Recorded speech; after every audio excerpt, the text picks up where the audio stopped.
ஆலயமணியின் ஓசை, முழவோசை, நாதஸ்வர இசையின் ஓசை, தவில் சத்தத்தின் ஓசை, எல்லா சத்தத்தையும் மிஞ்சிய ஓசை, விசிலின் ஓசை என்பதை தமிழ்நாடு இன்றைக்கு பார்த்து கொண்டிருக்கிறது.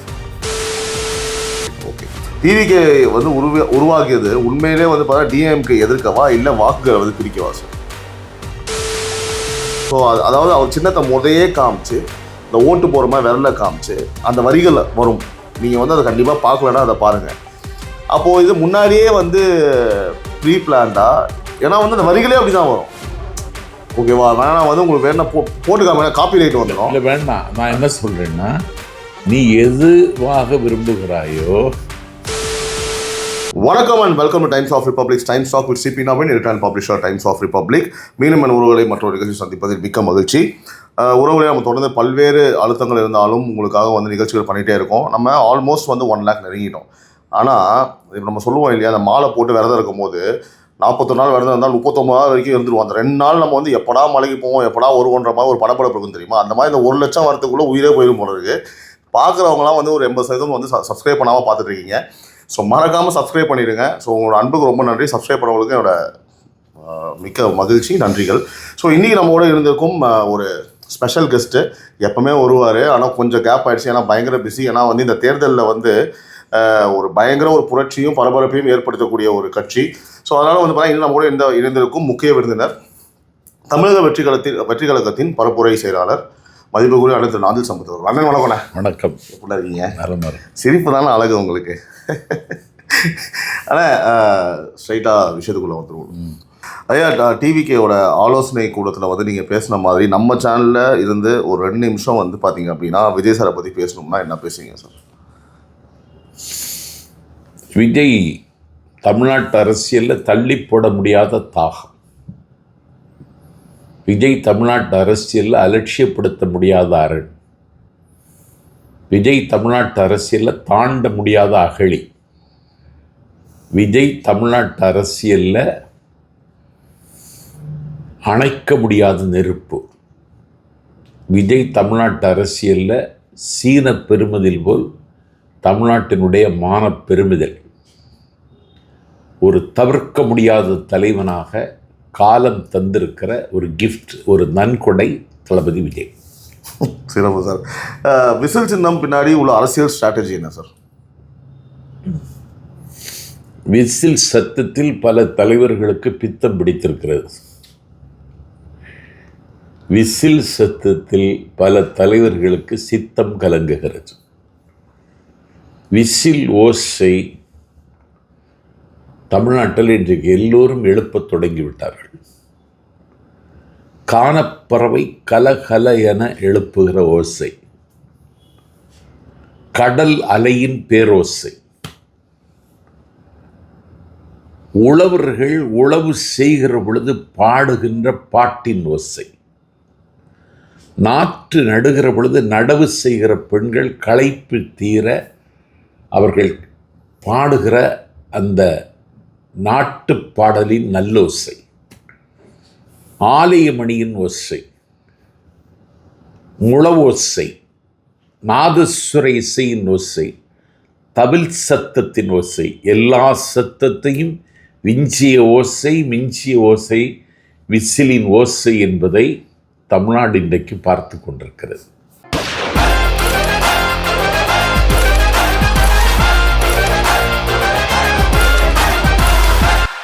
சார், அதாவது மிகப்பெரிய தலைவர்கள் டிவிக்கு நோக்கி வந்து வரப்போகிறாங்கன்னு சொல்கிறாங்களே, அது உண்மையா சார்? அது வருவாங்க.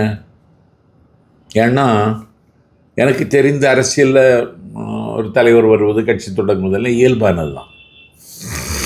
ஆனால் விஜய் அவர்கள் உருவாக்கியிருக்கிற தாக்கத்தை, வீச்சை தமிழ்நாட்டு அரசியலில் இது வரைக்கும் எந்த தலைவரும் உருவாக்கலை.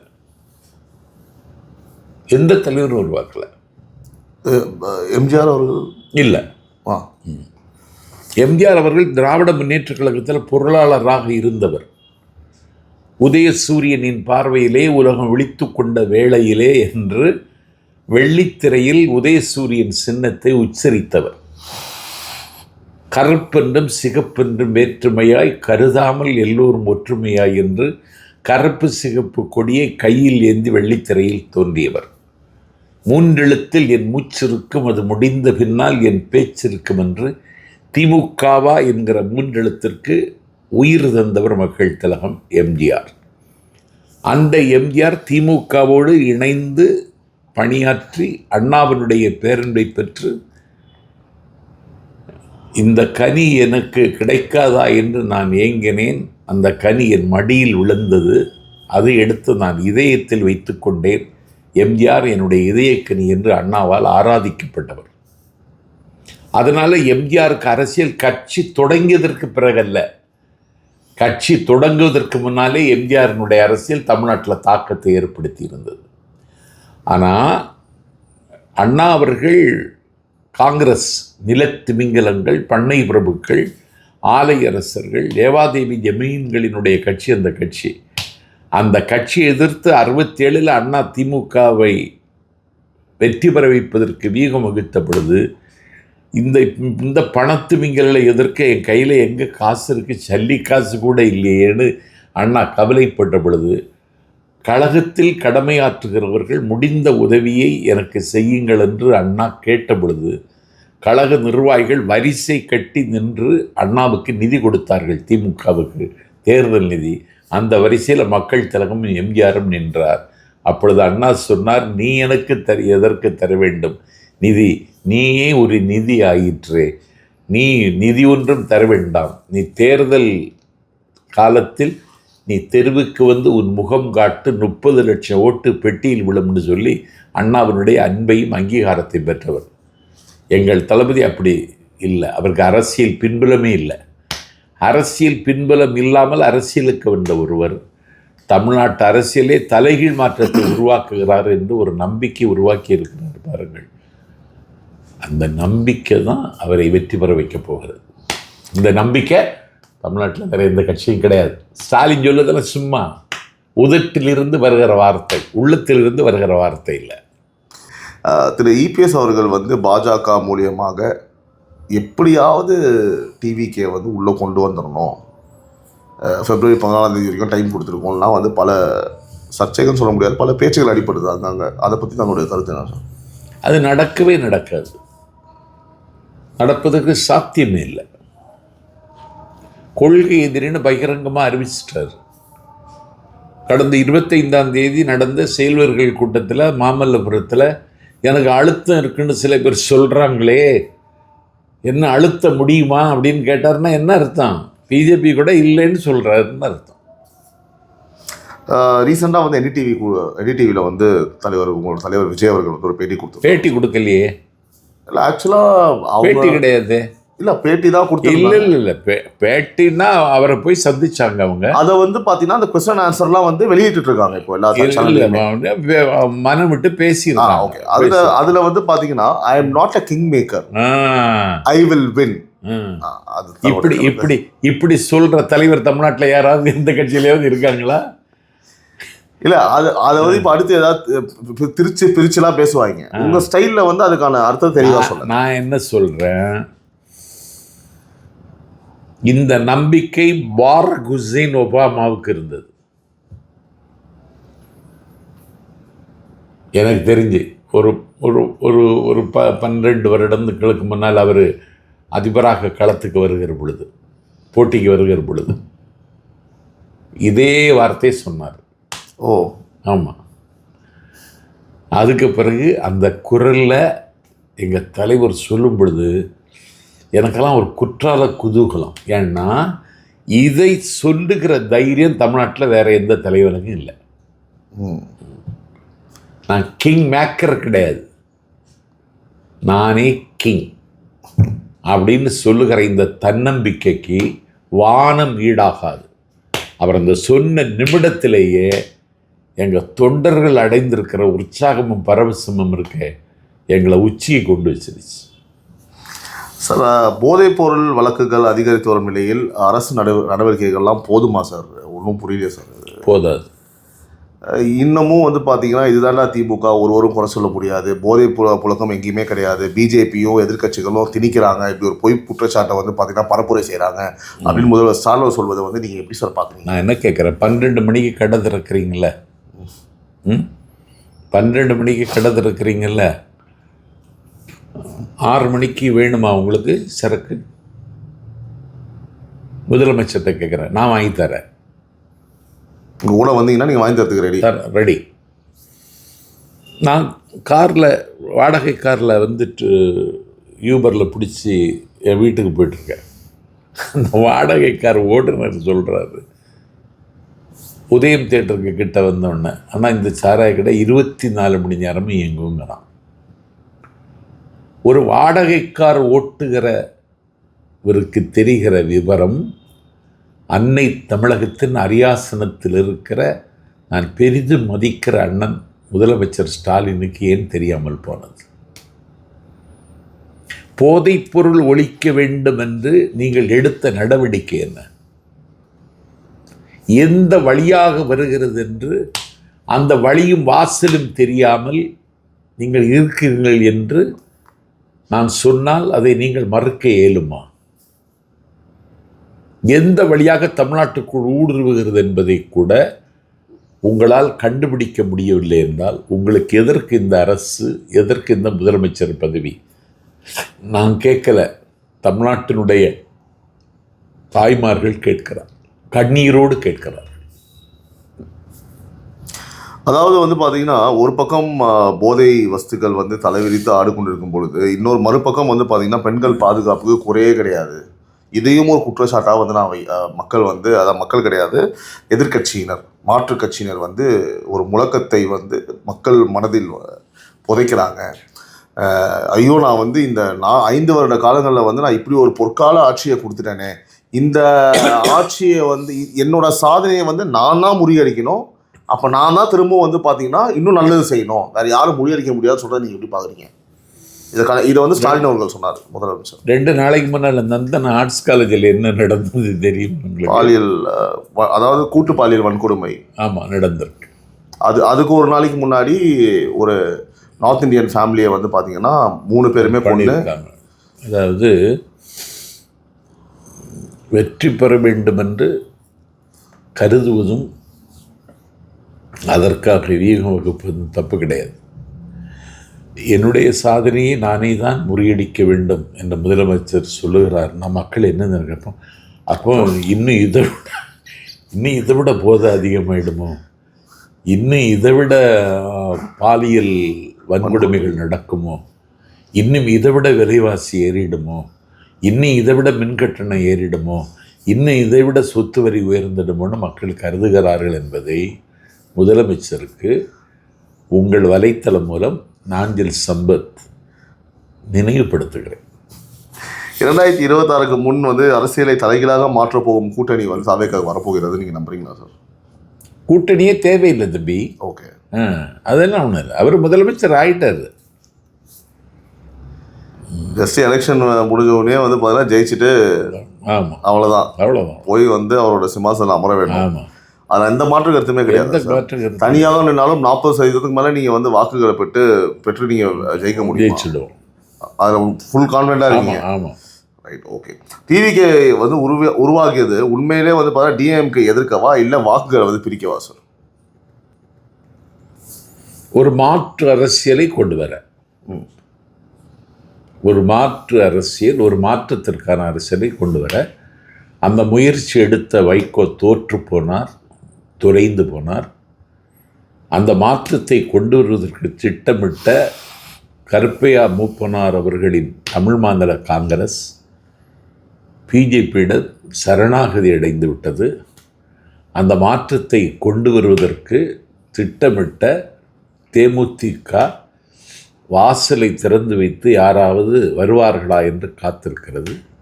அந்த மாற்றத்தை கொண்டு வருவதற்கு திட்டமிட்ட கமலஹாசன் ஒரு டார்ச்சு கூட இல்லாமல் அறிவாலய இருட்டில் தத்தளிக்கிறார். அந்த மாற்றத்தை கொண்டு வர நினைத்த சிங்கத்தமிழன் சீமான் பைத்தியம் பிடித்ததைப் போல உளறுகிறார். அந்த மாற்றத்தை யாராலும் கொடுக்க முடியவில்லை. கொடுக்க போகிற தலைவன் தளபதி விஜய் என்பதை அவர் நிரூபிக்கப் போகிறார். சார், உங்களோட கூட்டம்லாம் பார்த்தீங்கன்னா உங்கள் தலைவர் திரு விஜய் அவர்கள் மட்டும் இல்லாமல் எந்த கூட்டமாக இருக்கும், செயல் வீரர்கள் கூட்டமாக இருக்கட்டும், இல்லைனா வந்து ஒரு மாவட்ட செயலர் கூட்டமாக இருக்கட்டும், மினிமம் ஒரு 5,000 பேர் 3,000 பேர் 4,000 பேர் வராங்க. என்ன அது கான்செப்ட்? எதனால் அப்படி? முதல்ல திமுக மேலே இருக்கிற கோபம், ரெண்டாவது தளபதி விஜய் மேலே இருக்கிற ஈர்ப்பு. இதுதான் 2 காரணம். அரசியல் ஆக்கப்படலைன்னு சொல்கிறாங்களே சார். அப்போ அரசியல் ஆக்கப்படாதவங்க வந்து பார்த்தீங்கன்னா ஒரு நிகழ்ச்சி, ஒரு மீட்டிங் அப்படின்னா இவ்வளோ பேர் வராங்களே, அப்போ அவங்க அரசியல் ஆக்கப்பட்டாங்களா? அவங்க ஆக்கப்பட்டுட்டாங்க. நான் அதுக்காக கேள்வி அப்படி நிறைய பேர் நினைச்சிட்டு இருக்காங்க. அப்படி நிறைய பேர் நினைச்சிட்டு இருக்காங்க. அரசியல் ஆகிவிட்டது. ஏன்னா எல்லோருடைய உதடுகளும் இன்றைக்கு தாவேக்கா என்று உச்சரிக்க ஆரம்பித்து விட்டது. அது விசில் கிடைத்ததற்கு பிறகு லக்குள்ள லீடர்னு மக்கள் நம்ப ஆரம்பிச்சிட்டாங்க. லக்கி ஃபெல்லோ அப்படின்னு மக்கள் சொல்ல ஆரம்பிச்சிட்டாங்க. கிரேட்டஸ்ட் ஆஃப் ஆல் டைம்னு ஒரு படம் சார், கோட்டுன்னு சொல்லிட்டு. சரிங்களா? உங்களை நான் சொல்கிறேன், ஏன்னா நீங்கள் படம் பார்க்க மாட்டீங்கன்னா நம்புகிறேன். ஆமாம், greatest of all time GOAT அப்படின்னு உங்கள் தலைவர் விஜய் அவரோட படம் ஒன்று வந்தது, அதாவது வெங்கட் பிரபுவோட டைரக்ஷனில். அந்த படத்தில் வந்து பார்த்தீங்கன்னா ஒரு பாட்டில் விசிலைடு, ஓகேவா? ஸோ அதாவது அவர் சின்னத்தை முதையே காமிச்சு இந்த ஓட்டு போகிற மாதிரி விரல காமிச்சு அந்த வரிகள் வரும். நீங்கள் வந்து அதை கண்டிப்பாக பார்க்கலன்னா அதை பாருங்கள். அப்போது இது முன்னாடியே வந்து ப்ரீ பிளான்டாக, ஏன்னா வந்து அந்த வரிகளே அப்படி தான் வரும். ஓகேவா? வேணாம் வந்து உங்களுக்கு வேணா போட்டுக்காம காப்பி ரைட் வந்துடும். இல்லை வேணாம். நான் என்ன சொல்கிறேன்னா, நீ எதுவாக விரும்புகிறாயோ சொன்னல, அது தானே இதுதான் காலம் தருகிற பரிசு. ஓகே. ஆனால் வந்து பார்த்தீங்கன்னா சொல்கிறாங்க, இல்லை இது முன்னாடியே வந்து எல்லாம் பேசி வச்சுட்டாங்க, விசில் சின்னம் வந்து பார்த்தீங்கன்னா வேணும். இல்லை, அவர் பல சின்னங்கள் கேட்டார். ஓகே, விசிலும் சேர்த்து. அப்போ அது பாட்டாக வைக்கும்போது அதே ஒரு கடைசிது வந்து அவர் எண்ணம் போல் அமைஞ்சிருச்சு. அதுதான் விஷயம். சார், அடுத்தபடியாக இது வந்து கண்டிப்பாக உங்ககிட்ட கேட்கணும் சார். உங்களுக்கு தெரிஞ்சதை நீங்கள் சொல்லலாம். எல்லா மீட்டிங்லேயுமே வந்து உங்கள் நிர்வாகிகளாக இருக்கட்டும், உங்களோட தலைவர் திரு விஜய் அவர்களாக இருக்கட்டும், எல்லாமே என்ன சொல்கிறாங்கன்னா, ஒற்றுமையாக இருங்க. இங்கே பாருங்கள், ஒற்றுமையாக இருங்க, இருப்பீங்கள்ல, நீங்கள் வழி கொடுப்பீங்கள்ல. அங்கங்கே வந்து அதை அழுத்தமாக கூறும் பொழுது அதே விமர்சனங்களாக மாறுகிறதுன்னு வச்சுக்கோங்களேன். ஏன்னா வந்து இப்போ அடுத்து வந்து 234 தொகுதிகளும் வந்து நீங்கள் வேட்பாளர்களை வந்து போடணும். அதில் பல சிக்கல்கள் வரும். இந்த கட்சி கிடையாது, எல்லா கட்சியும் வரும். புது கட்சின்ற போது அதிகப்படியாக இருக்கும். அப்போ வந்து நிறைய உள்கட்சி பூசல்லாம் இருக்கா சார்? பிரச்சனைகள்லாம் இருக்கு. அதாவது ஒரு ஆளுக்கு தான் சீட்டு கொடுக்க முடியும். ஆமாம் சார். யாருக்கு கொடுக்க முடியும்? வெற்றி பெறுவார் என்று நம்புகிற அவரை தான் அடையாளம் கண்டு நிறுத்த முடியும். இந்த இடத்துல வந்து பார்த்தோன்னா நம்ம வந்து விஜயோட மக்கள் இயக்கத்தில் வந்து 30 வருஷமாக இருந்தாங்க, அவங்க எதிர்பார்ப்பாங்க. இப்போ அவங்களாம் கொடுத்தா ஜெயிப்பாங்களா அப்படி நீங்கள் சொல்கிறது? இல்லைங்க, அவங்க எதிர்பார்ப்பதற்கு அவங்களுக்கு உரிமையும் இருக்கு. உரிமை அவங்களுக்கு அதிகம் இருக்கு. ஆனால் அவர்களுடைய உரிமையை அங்கீகரிக்கிற அதே நேரத்தில் தொகுதியில் வெற்றி பெற வேண்டும் என்பது தான் முக்கியம். இன்னைக்கு உங்களுக்கு ஒரு பறவையினுடைய கழுத்து மட்டுமே கண்ணுக்கு தெரிந்தது அர்ஜுனனுக்கு மகாபாரத குருஷேத்திரத்தில். பாண்டவர்களிடம் பயிற்சி பெற்றவர்கள் துரியோதனன் கூட்டமும் பயிற்சி பெற்றது, கௌரவர்கள் கூட்டமும். பாண்டவர்களும் பயிற்சி பெற்றார்கள். பயிற்சி முடிந்ததற்கு பிறகு ஓரல் எக்ஸாம் வைக்கிறார் துரோணர். எப்படின்னா, ஒரு மலையின் உச்சியில் ஒரு மரம், மரத்தின் உச்சியில் ஒரு பறவை, அந்த பறவையினுடைய கழுத்தில் உன்னுடைய அம்பு நுனி போய் பட வேண்டும், பறவை செத்து கீழே விழணும். வில்லைன்னாரு, எடுத்தான். யாருன்னா துரியோதனன். பறவை கண்ணுக்கு தெரிகிறதான்னு கேட்டார். தெரியுதுன்னு சொன்னான். மரம் கண்ணுக்கு தெரிகிறதான்னு கேட்டார். தெரிகிறதுன்னா. மலை தெரிகிறதான்னு கேட்டார். தெரிகிறதுன்னா. பறவையின் கழுத்து கண்ணுக்கு தெரிகிறதான்னு கேட்டான். தெரிகிறதுன்னா. உனக்கு எல்லாம் தெரிகிறது, you are unfit, please get out அப்படின்னு சொல்லி துரியோதனனை வெளியேற சொல்லிட்டு அர்ஜுனனை கூப்பிட்டார். அர்ஜுனன் வந்தான். அர்ஜுனன்டா இதே கேள்வி கேட்கிறார். மலை தெரிகிறதா? தெரியவில்லை. மலையின் உச்சியில் இருக்கிற மரம் தெரிகிறதா? தெரியவில்லை. அந்த பறவையின் வண்ண சிறகு தெரிகிறதா? தெரியவில்லை. அதன் சிவந்த அலகுகள் கண்ணுக்கு தெரிகிறதா? தெரியவில்லை. அதன் கண்ணங்கரிய விழிகள் உன் கண்ணுக்கு தெரிகிறதா தெரியவில்லை. அந்த மலையை ஒட்டி நிற்கிற நீலவானம் உன் கண்ணுக்கு தெரிகிறதா தெரியவில்லை. டே அர்ஜுனா, உனக்கு என்னதான் தெரிகிறதுன்னு துரோணர் கேட்டார். பறவையின் கழுத்து மட்டும்தான் கண்ணுக்கு தெரிகிறது என்றான். எடுவில்லை என்றார். எடுத்தான், தொடுத்தான் கணையை. பறவையினுடைய கழுத்தில் அம்பின் நுனிபட்டு பறவை கீழே விழுந்தது. எங்கள் தலைவர் அர்ஜுனன் என்பதை உங்களுக்கு நினைவூட்டுகிறேன். அதாவது நீங்கள் சொன்னது போல் வெற்றி அப்படின்றது வந்து பார்த்தீங்கன்னா இங்கே முக்கியம். அதனால் வந்து இந்த இடத்துல வாய்ப்பா வெற்றியானா வெற்றி தான். ஸோ எனக்கு வாய்ப்பு கிடைக்கலன்னு வந்து அவங்க சோர்வடைய மாட்டாங்க. வெற்றியை நோக்கி தான் வந்து ஒன்றிணைந்து தான் செயல்படுவாங்க அப்படின்றதுல எந்த மாற்று கருத்தும் உங்களுக்கு இல்லை சார். அதாவது நீங்கள் ஒரு விஷயம் ஒத்துப்பீங்கன்னு நினைக்கிறேன் சார். ஏன்னா நீங்கள் உங்களுக்கு இல்லாத நாலேஜ் கிடையாது, புரியுதா? ஆனால் சில விஷயம் நம்ம புரிஞ்சுக்கணும். எல்லாத்துலேயுமே 2 இருக்குது சார். வெற்றி தோல்வி அப்படின்றது எல்லாத்துலேயுமே இருக்குது. ஓகே, கான்ஃபிடண்ட்டாக இருக்கிறோம், 100% வெற்றி பெறுவோம் அப்படின்றது. ஒரு வேளை ஓகேங்களா, ஒரு வேளை வந்து பார்த்தீங்க அப்படின்னா நம்மளால் அந்த வாக்கில் ஒரு எதிர்க்கட்சியாக நீங்கள் இருக்கீங்க அப்படின்னா, எதிர்க்கட்சியாக நீங்கள் இருக்கும் போது இந்த 5 வருடங்கள் இவர்கள் முன்னாடி நீங்கள் தாக்கு பிடிச்சி வர முடியுமா? ஏன்னா இவங்களாம் அரசியல் சாணக்கியர்கள், பல நுணுக்கங்கள் தெரியும், எப்படி வந்து காலி பண்ணணும்னு பார்க்கறதுக்காக யோசிப்பாங்கன்னு உங்களுக்கு தெரியும்னு நினைக்கிறேன். ஏன்னா இன்றைக்கி வந்து பாலிடிக்ஸ் வெரி டஃப், ரொம்ப கடினம். இங்கே நேற்று எங்கள் தள்ளூர் அறிக்கை விட்டார், படிச்சிங்களா? சொல்லுங்கள் சார். அரசியலில் முழுமையாக என்னை அர்ப்பணித்து விட்டேன். என்னுடைய பயணம் நீண்டகால பயணம்னு சொன்னார். அதனால் எந்த இடம் தமிழ்நாட்டு மக்கள் கொடுத்தாலும் அதை அங்கீகரித்து நீண்ட பயணத்திற்கு, இந்த லாங் ஜேர்னிக்கு எங்கள் தலைவர் தயாராகி என்னுடைய எதிர்காலம் அரசியல் தான் கூட சொல்லிட்டார். அதனால் ஒன்றும் அதில் ஒன்றும் இல்லை. ஸோ உள்ளபடியே நிறைய விஷயம் நம்மளோட பகிர்ந்தீங்க சார். அடுத்த ஒரு நீங்கள் நம்மளோட சந்திக்கலாம் சார். நன்றி, வணக்கம். நன்றி, வணக்கம். This video is sponsored by Fast Track, celebrating 25 years of excellence. Download your Fast Track app now. Cresco Cars, leading dealers of Maruti Suzuki. RR Collections, elegance in every thread. Top 4 call drivers, day or night, we drive for you.